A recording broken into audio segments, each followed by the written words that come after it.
What's up, guys? Chuck and Chris back for week 5, giving you a first look at the NFL slate.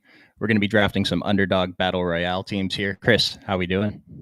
Chuck, we're back for hard to believe already week 5 here. I'm excited to talk through the main slate for you. We finally have some bye weeks, and there are some key offenses that were without for options this week in both primetime and the main slate here. I think the Eagles and Lions included. So I think a little bit of an easier slate for us to digest, wrap our heads around, and hopefully leverage some of the opportunities we've uncovered in the Occupy model here on Underdog in the Battle Royale this week. Yeah, and I think if you're using the model this week, I don't think you have to do anything else, any other thinking. I think the ADPs are just crazy, a lot of overreaction. And so just sorting through like quarterbacks, I mean, the cheap quarterbacks have won every week. Is that something that you think we want to continue targeting this week?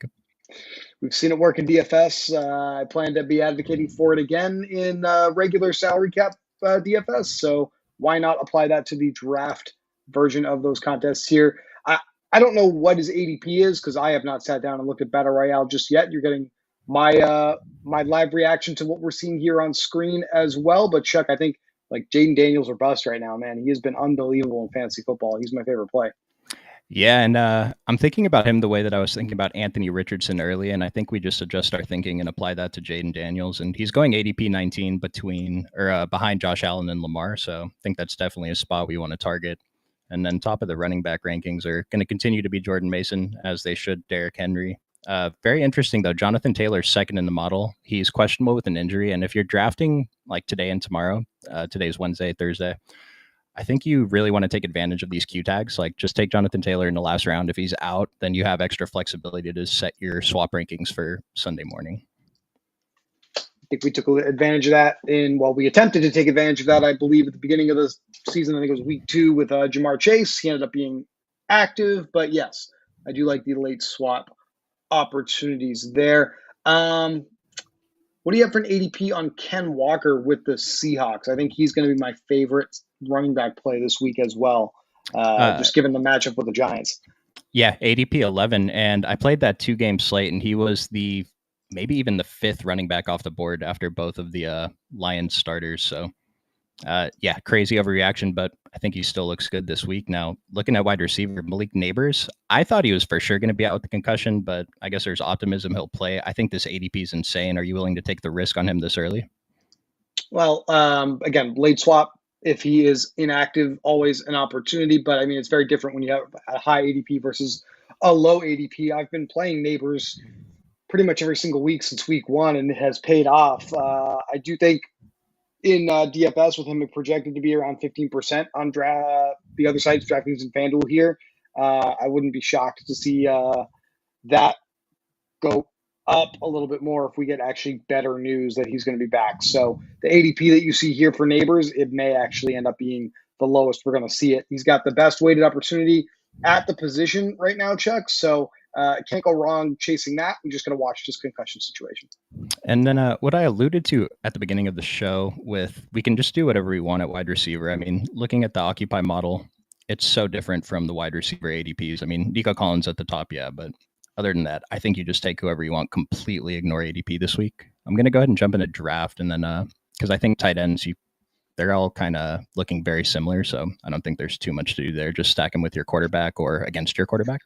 They're all looking terrible, I think, is the ruling in fantasy football thus far with tight ends. We had our number 1 tight end in the model this week. I think he was the number 1 scorer on last week's main slate, Tucker Kraft with the Packers.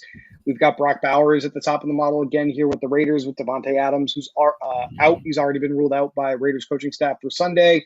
Cole Kmet with the Bears, Mike Gesicki with the Bengals. I could keep going, but I think the people tuned in for some takes about some actual good players. I don't want to hear about these terrible tight ends, Chuck. Yeah, and so and looking at the rankings for tight ends, I think you just take one in the last round, like I said, unless maybe you're stacking Dalton Kincaid with Josh Allen or something like that. But yeah. What do you think about? I know we're not drafting them for this particular contest, but I guess we give a little bit more attention to this. Maybe my preview video that'll be up by Friday, I can talk a little bit about this. I'm interested in what we have for top team defense special teams units in the model as well this week. It looks like for salary cap DFS players. We actually are a big fan of some of the cheaper options on the board. Patriots are slight home favorites in that slate low 36.5 point total game against the Dolphins and their backup quarterback situation. The Broncos against the Raiders, Seahawks against the Giants would be the most expensive one that we like, but definitely seem like there's some opportunities here with defense this week. Yeah, absolutely. And looking at New England being at the top of the model, I'm glad you brought that up because I wanted to mention Devin Achane, who looks terrible in the model, and he's still going like third round here. And it's so easy just to not draft guys like this. Yeah, exactly. Yeah, that's definitely a signal that we should probably be off of him. Unfortunately, we got to be off of Miami until they demonstrate that they can actually function as an offense. They have been completely non-functional without Tua Tagovailoa. Quarterback-driven league, we knew that already, but it's pretty terrible to have a big investment in Miami players in regular season best ball. I'm sure you and I are both feeling that pain right now. So, yeah, I'm just still hoping for the late season. I don't know, breakout of Jalen Wright, I guess, but I don't know what we're hoping for at this point. I did want to talk about on the other side of that Miami game, the Patriots mentioning that they might do something different with the starting running backs this week. I mean, is Antonio Gibson a little bit too thin for this format, or are you going to have some interest in the last round here? He's a free pick, right? I think given this is a large field tournament, large field GPP that we talk about, high risk contest, I think we definitely mix in Antonio Gibson for some upside as a home favorite running back in a good matchup. The Dolphins are one of the worst run defenses in the league this year. So given the fact that they're also the underdog side on the road, I think the Patriots have a really, really good chance for the running back to succeed here. It's just, to your point, a little uncertain who that's going to be. Obviously, some shots on Stevenson would be warranted too, because I still think he's going to get some touches, Chad. And especially if you're doing that risky, and it's not even risky, but taking guys like Brian Robinson, Jonathan Taylor in the last round, and we get news Antonio Gibson is starting. I mean, you can make a swap then. Yeah, and just do that when you have more perfect information. In my drafts earlier, I got stuck on the second pick. What are you looking at doing here? Because no one looks appealing to me.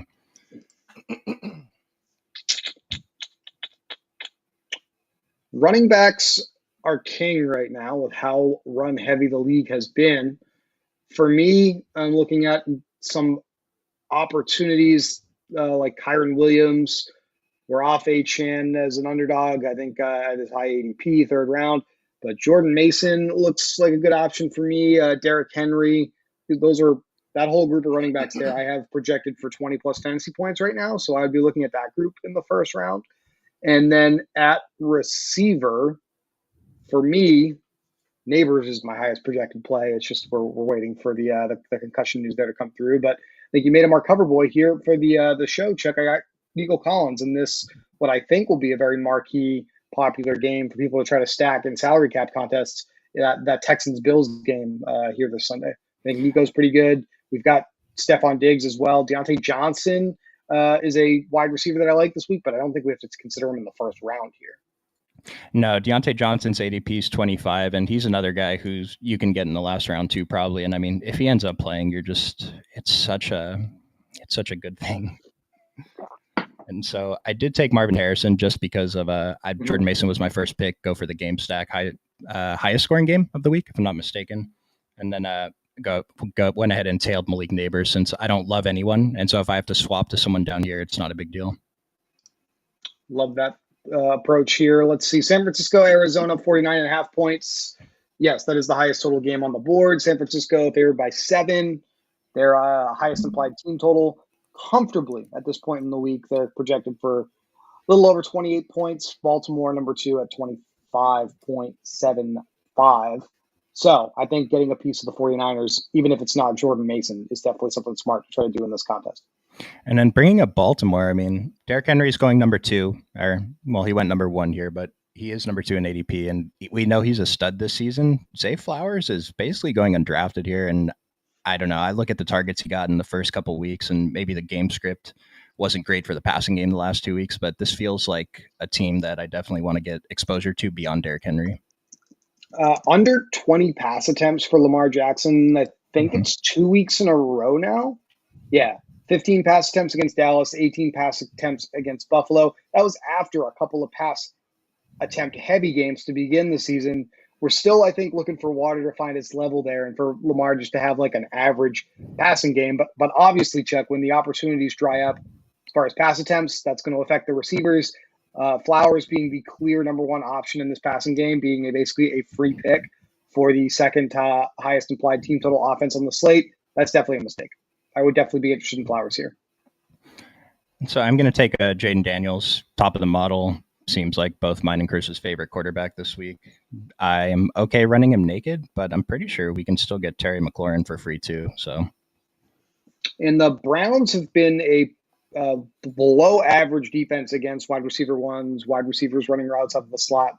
Terry being the only real wide receiver of note in this offense, at least for a format like this, such a large number of games on the board. I don't mind that at all.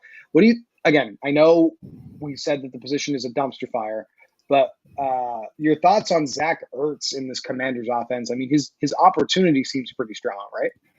I mean, I liked him before, and I think a lot of the fear with him was that Ben Snott was going to take over, but so far he's not coming out like. I mean, who are the other tight ends? Was it Goddard and Trey McBride? But I like Zach Ertz. He's getting targets, and the thing is, how valuable are those targets though? Because they're all short routes, and so.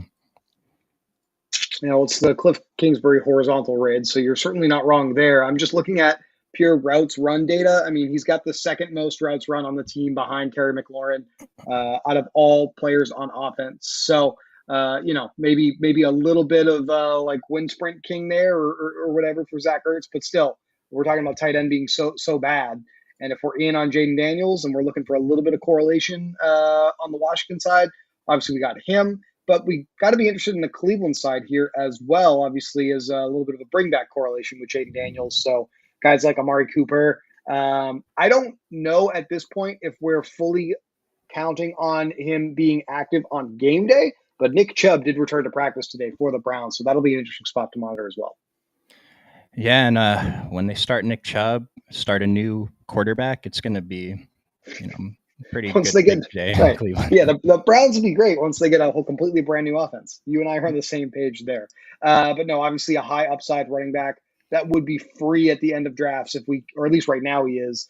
21-day practice window open for Chubb. He's on the PUP list. So that means they do not have to activate him this week, but they have to activate him at some point within the next 3 weeks, or they can't activate him at all. So he is definitely returning at some point between weeks 5 through 7. We'll see what tomorrow's report says. He was limited in practice today. As of right now, I'm not convinced he's playing in week 5. I would bet against it. Yeah. Yeah. And we have a couple comments. Jose is a little late, but good to see you, man. Happy to have you here for the NFL stream. Building a Josh Allen stack is hard, but stacking Love seems pretty easy. What are your thoughts on this? Jordan Love, they're right there with the Packers, are right there with the Ravens as one of the top implied team total offenses this week.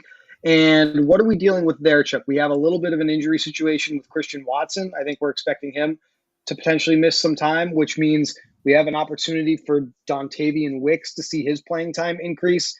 So obviously you have him alongside Jaden Reed, Romeo Doubs, Tucker Kraft in the offense there at tight end.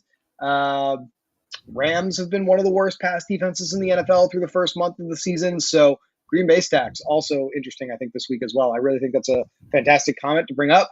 To give you a specific answer, I think I'm still trying to get Jaden Reed with Jordan Love if I'm prioritizing a specific pass catcher. But I like all those guys this week as options.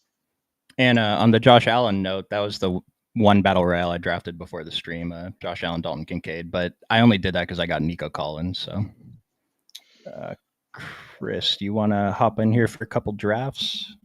I would be honored, my friend. Let me share my screen with you, and we can do that here. And then I guess you get yourself situated and look at some rankings as well. All right, here you go. We do have a Hawk Dark in the chat, and I'm glad that you asked about this because I wanted to talk about Gabe Davis being top of the model, Christian Kirk being number 3, and Trevor Lawrence being ranked so low. I mean, I'm in on this Jacksonville offense for this week. Everyone's an underperforming wide receiver. Do you want to go ahead and tell the guys why that is? The Jaguars have, hold on, I'm actually not in my correct workbook for this. I don't know if you have my screen live. I feel like what I'm seeing in our our studio is a little different than the live screen. So just let me know if we're good to go, and I can jump to a draft, by the way. But the Jaguars have the third highest average depth of target over the last 3 weeks of play. On average, Trevor Lawrence targeting receivers 10.7 yards down the field. Only teams throwing it deeper on average than him, Indianapolis with Anthony Richardson. We could talk about that for sure. And the 49ers are also throwing it deep downfield, 11.3 yards on average. So hard to dislike Jacksonville this week in that game against Indy.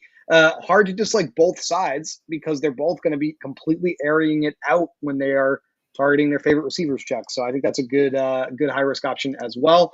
For me, I'm still kind of in progress on evaluating what I want to do this week, but Baltimore to me looks like my favorite stack at this point. I think I have to massage these projections a little bit. So Baltimore, Cincinnati, obviously with those Cincinnati wide receiver run backs would be pretty good. Washington and Cleveland with the Commanders offense is going to be up there for me. And then what do we got for high totals here? I think there's a massive spot I shouldn't be overlooking here as we dive into a couple more contests. Buffalo and Houston, that's the one we started talking about. Green Bay and the Rams right there as well, 48.5 points. So I think that's where the field's going to be, other than like some teams with some high upside like the Commanders, like the Jaguars here to Darkhawk's point. I don't see myself deviating too much from where the market thinks we should be this week. Nice. Nicely said. And you are good to go. All right. Maybe not. Location permissions always an issue when you live right on a state line. I do live like literally right on the line between two states. All right. We are waiting for a couple of more people to jump into a battle royale. I'll draft a couple of teams here. Yeah, looking at ADP here, I can see why a little concerned with the second overall pick. I am in on Derrick Henry. So I want to be clear about that. But I don't think I want him over.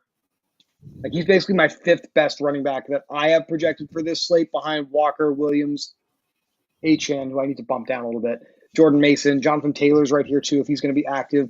I still think I would prefer Kyron, Kenneth Walker to Derrick Henry here. So with the third pick, if Henry falls to me, I think I'm going to pass on that, to be honest with you. Nico, I don't feel like we have to force pairing him with CJ Stroud here. I think we can still get high-end receiver and a cheaper quarterback here. You seem to agree with me on that? Well, the thing with Nico Collins to me is I just think he stands out he's so far ahead of the next best receiver on this list to me for this week. So I think he should be the number one pick. I'll probably be taking him as much as possible. And he's projected for such low ownership on the other sites too. So it's going to be a spot that I want to hit this weekend. That I don't understand, especially because he's just absolutely just crushed week in and week out. Again, week 2, even in a bad game for the Texans offense, if you got a 10-point floor with this receiver in his role, yeah, man, we got to be all in on Collins this season. He's looking pretty good. Yeah. All right, so Jordan Mason, first pick. That definitely makes sense with San Francisco, big favorite against the Cardinals at home this week. But like I was saying earlier, I don't think we want to get too far away from what makes sense on the board here in contests. Like Debo obviously has a decent ADP here, Kittle, maybe even Brandon Ayuk. I think we definitely want to be considering these pieces this week. I am going to take Collins over Derrick Henry here. Absolutely. Not on the Battle Royale slate here, but I think it's on at least one main slate for some of our salary cap DFS players. Thoughts on George Pickens with the Steelers? I think he's one of my favorite receivers this week as well. I haven't looked into it too much, but I knew I liked him more with my boy Justin Fields than I liked him with Russ Wilson. And so far, I'd like to think this is better than he'd be performing if Russell Wilson was starting, but we'll see. And I feel like Neighbors, Chuck, would clearly be like a top round pick on average if we didn't have this concussion concern. So if he had fallen to me, I would have definitely considered that. But happy to get the number one running back in my personal rankings here, Kenneth Walker. And he is just number 6 in our model for DK. I think he is 7th here for FDOF, which is basically the same scoring format here as Underdog, half point. So I guess the model has it as a slight fade relative to some of the other plays we like here, but it's hard to argue with the spot, especially if they're going to end up being touchdown favorites here at home. So.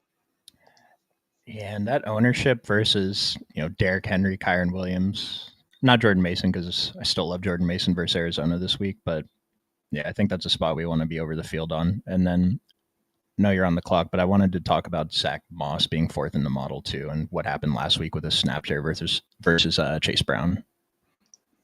I'm going to go with George Kittle here because I think he's not like clearly better than McBride and Bowers, but we want a piece, I think, of San Francisco's offense if we're building a limited number of teams in this contest this week. And he is expensive, but on the other sites, his ownership is low enough that I'm going to pay up for it. Kind of taking a risk here that maybe I can still get Jaden Daniels in the next term, but also not really tremendously trying to force that. I think some other quarterback options we haven't discussed yet. I like Geno Smith a lot this week. Brock Purdy, given how deep San Francisco's throwing the ball on average. We talked about the same thing with the Colts. Got to worry about health with Richardson, but he is expected to be back this week, I believe. Joe Burrow with the Bengals. Jordan Love with the Packers. Those are where I land on quarterbacks this week for options. And yeah, I think that in these contests, unless you're targeting Jaden Daniels specifically, I'm just going to be stacking whoever my receiver is or whoever is available in the last round. Go ahead. I was just say, if anyone in the chat has any questions or wants us to talk about a specific game, go ahead and throw that out. Yeah, what I really love about this format, shout out to the user with the straight up name Bitcoin, by the way. That's fantastic. But only 36 players going to be drafted here. This is the type of thing where if you're into like creating your own rankings week in and week out, I know that's a super niche thing, but it's something that I do. Like you were saying at the beginning of the show here, ADP is all over the place. This is like the perfect fantasy contest you can enter where you can truly just leverage your own projections for something because the field is just all over the place. And especially if you're right on someone who doesn't get drafted in every draft, like, I don't know, just scrolling down, guys like Josh Downs, Khalil Shakir, Christian Kirk, even who's number 3 in the model this week. The leverage you get in this kind of contest is so much greater than the leverage you'd be getting on DraftKings or FanDuel. Right, because you're not going to see there's no, like, the math is just pretty easy. There's not going to be a 50% plus owned player.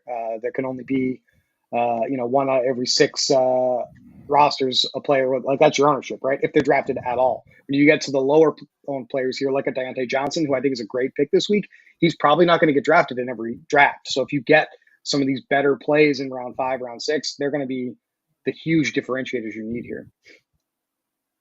All right. So I think I need just running back, wide receiver, I think is what I'm going to do here, to be honest with you. We have talked about doing running back in the flex. Man, it's insane to be looking at Tyreek Hill and just not being interested at all. That's kind of where we are, though, with how Miami's offense has been running. How is Austin Eckler expected to be back this week? Because I do think Brian Robinson's interesting. I see he's got a knee issue, so that's concerning. I'll just go with Terry with Jaden Daniels here, excuse me, just partly because I kind of ran out of time here a little bit. But this is like a weird spot, I would say, for the running back rankings after those first 5 guys go, because the next best play is probably a little dependent on what happens with some of these injury situations. I like Chuba Hubbard as long as Jonathan Brooks is going to be on the shelf at least one more week. And we got all these Q tags with B-Rob, Taylor, and Joe Mixon. Yeah, truly a week to do whatever you want.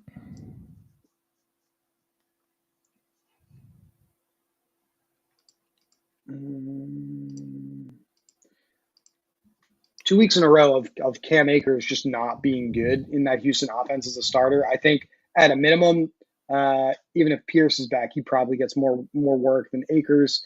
The Akers experiment probably concluded there for the Texans offense. I think we can safely rule that out for our salary cap contest. His price isn't like a huge bargain anymore anyway. And as we saw last week, that was really positive for the passing game in Houston. So.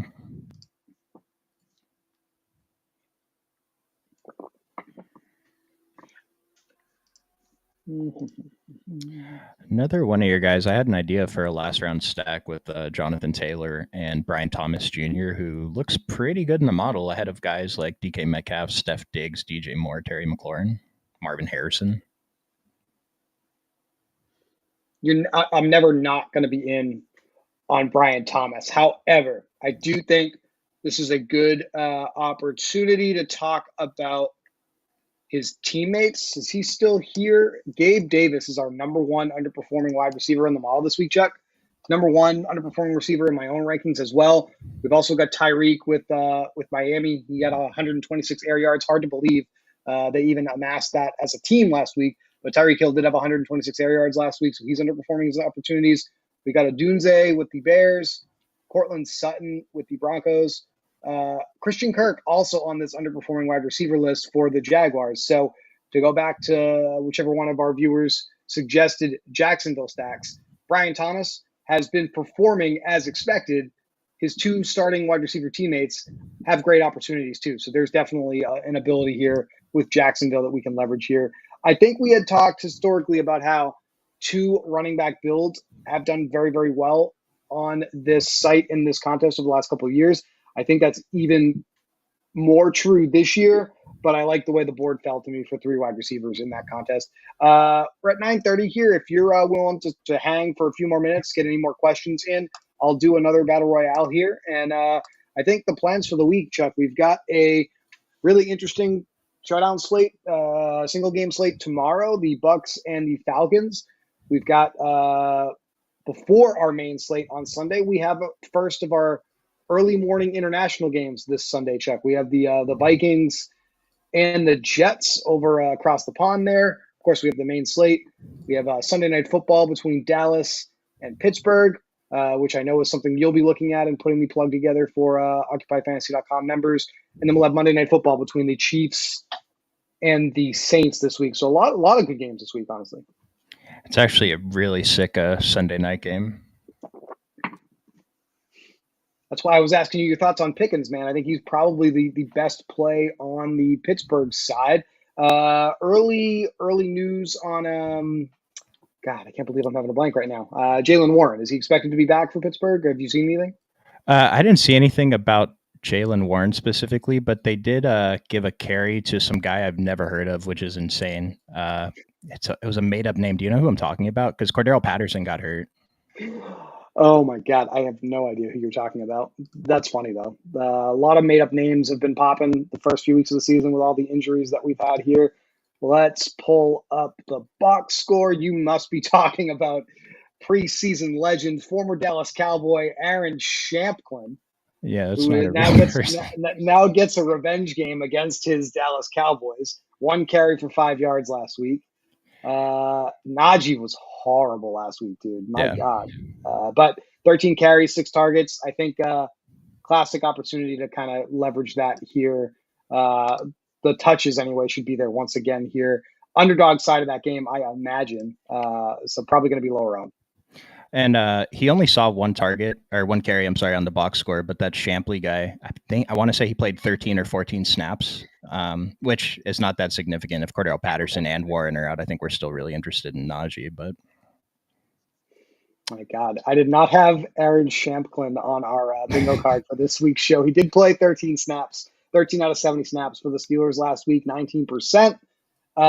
CPED only played 9 snaps. That's got to be because of that injury you were talking about, though. Yeah, and now that I'm thinking about it, I mean, that's the number one trash play. That guy's for sure scoring a touchdown on Sunday night. He's going to be $200 on the showdown slate. This is the Jake Bobo play, if you will, of this slate from Monday night's single game contest. If you were playing some of those, he was like a 20% plus play. Ended up getting 6 points, which of course is ridiculous for a minimum price. So maybe we see that again here with Shampklin. My God, what a time to be alive. Love jumping on the sticks here to do a show with you and talk about the absolute bottom of the barrel fantasy plays you can think of. Just went with Jordan Mason. We did get the first pick here. So I guess we have that dynamic now, Chuck, where I get the back-to-back picks in rounds 2, 3, 4, 5. I know we don't typically talk much about like pick slot opportunities, but I know you draft quite a few of these teams more than I do weekly. How does your strategy differ based off of what pick you get, or are you just basically going down the model rankings like we are here? I'm typically using the model. I mean, for example, on the 2-game slate on Monday night, I got the first pick in over half my drafts, and I took Amon-Ra every single time, no differentiation needed. And luckily that worked out, did very well. In a spot like this, I would not take Jordan Mason every time. I'd probably mix it up and get Derrick Henry, Nico Collins a few times. But yeah, I don't think it's as clear on this main slate. So I've got Mason, the clear 1v1, not the clear, he's 1.9, but the number 1 overall pick here. I am going to go with I queued him up. Malik Neighbors. He's my number 1 receiver. I think if we get news he's healthy, this ADP skyrockets into the first round. And I don't pick again for a little while. So I'm just going with my number 1 plays, man. Just going by my rankings, going by model rankings. I'm going to take Jaden Daniels here because he's not going to be there. He's most likely not going to be there when the draft comes back to me. So Daniels, Mason, Neighbors. This is kind of I think this is a great start by my rankings. This is a top 5 running back for me this week. Number 1 quarterback, number 1 receiver. Hard to argue with that. And back to some, well, he was a bottom of the barrel play. I don't know if he is anymore, but thoughts on tight end 2, Eric All Jr. for Cincinnati. I actually loved him in the preseason, and I took a bunch of him in the last week, and he looks great. I think if he's cheap, I think you can play him. I don't know about on Underdog, but on the other sites, I would. Played 40 snaps last week, which actually is significantly more than Mike Gesicki. So that definitely raises eyebrows probably across the fantasy streets. Yeah, I think you can play him. Tight end being such a dumpster fire here, maybe even consider him in the last round if you haven't taken a tight end yet. But we're going to bet on the draft capital there and the role growing. The Bengals obviously were a little desperate for a win last week, so probably we're just betting on talent across the board with their offense. I know like the box score isn't like blowing us away for opportunities with just 4 targets, but he caught all of them, 28 yards. Gesicki just 1 target, 1 reception. So it does seem like the usage there has flipped, Chuck. I think Eric All might be the guy now. So we don't have Eric All ranked in the model, but Mike Gesicki is actually ranked number 6 at tight end, which I guess is fairly significant. Would you apply any of why the model thinks Gesicki is good to Eric All? I would. I think when we get our Saturday preview with Brian and Moose on the channel, 1, Moose being the architect of the model, 2, Moose being like a resident Bengals fan here on the staff. Let's put the fire to him to answer that question for us here. But I think as of right now, if I had to guess, we are still projecting Gesicki as the starter. Model doesn't typically show anyone that is projected for less than 3 targets at either wide receiver or tight end. I think if we take a hard look at the usage last week and if we project that forward, we're going to see All be in the model by the time we get to Sunday afternoon. Nice. I'm going to go with Deontay Johnson. All right, so this is my 5th round pick. Is this a spot where you would be willing to gamble on the upside of Achane here? Because he's like way, from like a projection standpoint, I still think he has 20-plus point upside. Or are you just off Miami right now? I did this earlier. I think I took Achane in one of my drafts. I don't feel good about it, but I mean, it's Devin Achane. We know he can break the slate in 1.5 plays.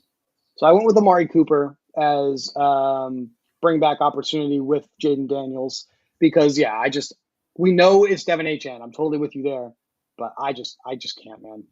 I've seen enough. Skylar Thompson, Tyler Huntley. I don't see this offense improving. Maybe the Patriots are the rising tide that lifts the Dolphins' boats here, but the market doesn't see it that way. I mean, even the Patriots, and I mean that like truthfully negatively here because they've looked so bad this year, are favored by the market to win this week. That's not a good sign for the Dolphins. And here's the thing. In the salary cap formats, he's 6-7% projected owned right now. Maybe he comes in a little lower. I might be willing to take some shots there. He's 100% owned in this contest. Yeah, so it's just, well, I'd rather be competing against the I don't want him on my roster, basically. I'd rather take a shot on a player I think is a higher ceiling here. I should say he's drafted in 100% of drafts. Right. No, I know what you mean. He's going to be drafted in every single pod. So you're not getting an ownership discount on him. We may get a discount on him in regular salary cap formats, but it's not happening here. Totally understand. Let's see.